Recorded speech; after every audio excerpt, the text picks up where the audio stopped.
లైఫ్లో ఒక మగవాడు ఎర్న్ చేయని మగవాడికి ఇంట్లో ఎంత విలువ ఉండదో, అలాగే తెచ్చి ఇచ్చిన డబ్బుల్ని సరిగ్గా వాడుకోక, ఒక కాల్కులేటర్ లేక అవతల వాళ్ళని చూసి కంపేర్ చేసుకుని అది కొనాలి ఇది కొనాలి మన స్థాయిని మించిపోయి ఎక్కువ ఓవర్గా ఖర్చు పెట్టి ఆడదానికి కూడా ఫైనల్గా ఏం విలువ ఉండదు.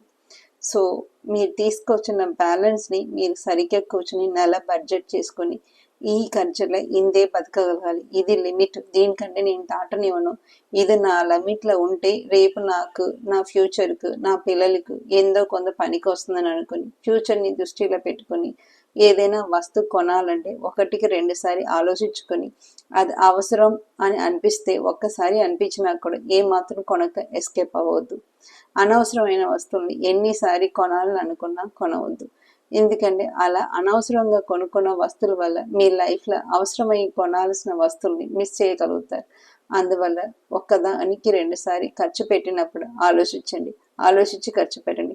ఇది మీకు అవసరం అనిపిస్తే తప్పనిసరిగా ప్రొసీడ్ అవ్వండి, అనవసరం అనిపిస్తే ఒక్క నిమిషం కూడా ఆలోచించకుండా దాని నుంచి ఎస్కేప్ అవ్వండి. మీ పొదుపే రేపు మిమ్మల్ని సేవ్ చేస్తాయి.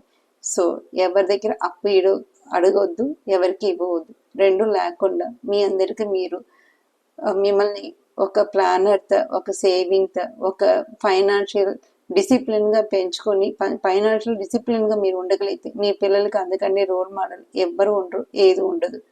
ఉన్నదానిలో సాటిస్ఫాక్షన్ లైఫే మనకు అన్నిటికంటే పెద్ద వరం అండి.